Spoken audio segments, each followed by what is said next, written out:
Tonight's guests, we're demanding a ceasefire against his tailor. Host of Fox Across America, Jimmy Fallon. She's funny, talented, and good-looking. Wait, that's me. Actress and comedian Chandler Juliet. She's too small to tackle and impossible to shackle. New York Times best-selling author and Fox News contributor Kat Tiff. And he trims his beard with an outboard motor. New York Times best-selling author, comedian, and former NWA world champion, Tyrus.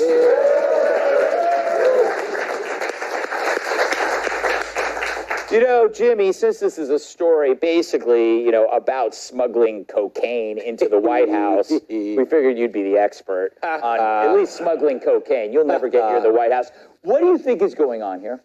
Well, I mean, the truth is it's hunters. Okay, we know that it's hunters. Because in order for the coke to get into the White House, it needs to bypass security, and only the family is bypassing security. You dig? Mm-hmm. And if you've learned anything from the laptop, let's be honest, this guy has a lot of suspicious packages. Mm-hmm. You know what I mean? Good night, everybody. That was done. But it's terrible. I mean, and the only thing I would tell you as a takeaway, because I'm not a drug dealer, okay? Yeah. But I'm going through this. You just dressed like someone who's playing an undercover drug dealer on 21 Jump Street. I have the absolute opposite experience this week. You know, like you can tell what you look like based on how you walk through Times Square and the drug dealers approach you. Mm-hmm. So like when I first started at Fox, I would walk through 42nd Street and the guy would be like, yo, brother, we got coke, we got smoke, we got weed. I walked through this morning, he's like, yo, we got Lipitor, we got Ozempic, brother. You know what I mean? You and your girl gonna sleep good tonight with these Breathe Right strips, daddy, you know? So I feel for the drug dealers. But I feel like at the same time, like the lack of interest in this story is why people hate the media for being hypocritical. Mm-hmm. Okay, they freaked out when Trump brought Diet Coke into the White House. Right. Okay, this guy's showing up with original recipe. We don't get a gosh dang word. Chandler, that's a really good point, and I'm surprised it came from Jimmy after that terrible Breathe Right joke. But anyway, no, it's true. It's like remember when Trump was president, they were running articles constantly about what drug he was on. Mm-hmm. Remember, he's always tweeting at night, he must be on Adderall, or maybe he's taking some kind of speed. But here, they don't seem to mind, and neither is yet the FBI. What do you think of that? You're right. They said that his sniffle was that because he used to do cocaine. You're absolutely right about that. Yeah. You know, I think that they couldn't come up with any suspects because everyone in the White House does blow now. Oh, right. It's the only way they can get through the day. Really? And it's definitely not hunters because it was cut with baking soda. Yeah. He would know, maybe they sent it to him and he tested it out. He goes, no, that's not the real stuff. That's fine. I'll just throw that in the locker. Yeah, it's like baking soda, Kat. I mean, not that I would know, but that seems like an odd thing to cut cocaine with. Usually it's baby laxative. Again, not that I would know. Yeah, I get why it's so hard to find the person who did this, though, because people who do a lot of cocaine, they never talk. Yeah. Look, I don't think it's hunters, though, because he smokes crack rocks, right? Yeah. That was his whole thing. He liked to smoke the crack rocks and not snort it, right? Yeah, that's true. You're absolutely right. See, I also think that the investigation wouldn't be that hard. They said they've narrowed it down to 500 people. Mm-hmm. They could narrow it down further with one question. Which is? Want a bump? I should be a detective. You really should. I would watch the hell out of a Law and Order SVU TIMF. Me too. There you go. I'm in.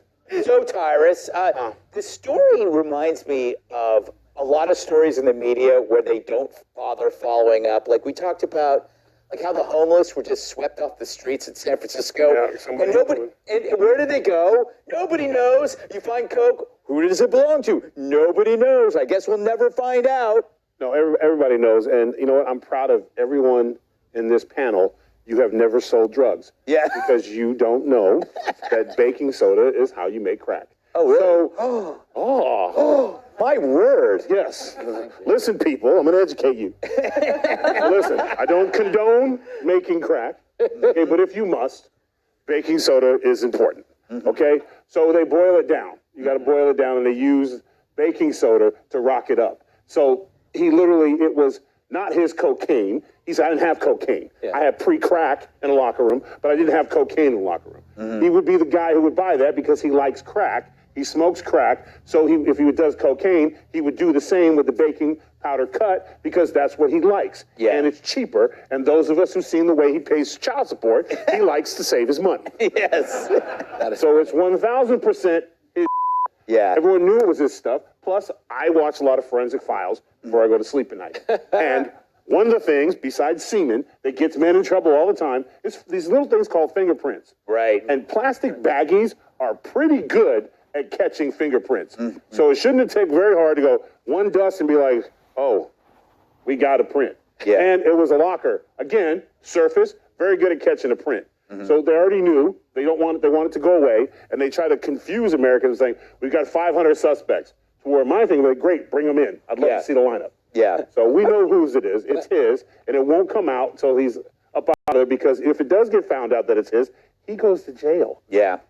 So that's why the secret. They're not taking a real bullet. They're taking a bullet for the president to protect his son. It's infuriating when you, I think the contrast between this and January 6th is really important, because there are people, there's no shortage of agents investigating these people. Yep. Some people that weren't even there, you know, and instead, this guy, it's just unbelievable. We could have wrapped this investigation up. I would have teamed up with Tyrus and Tim detectives, walked in the room, I'd have put the light on them, I'm going to get a cup of coffee. Kat would have sat down and be like, want a bump? Yeah.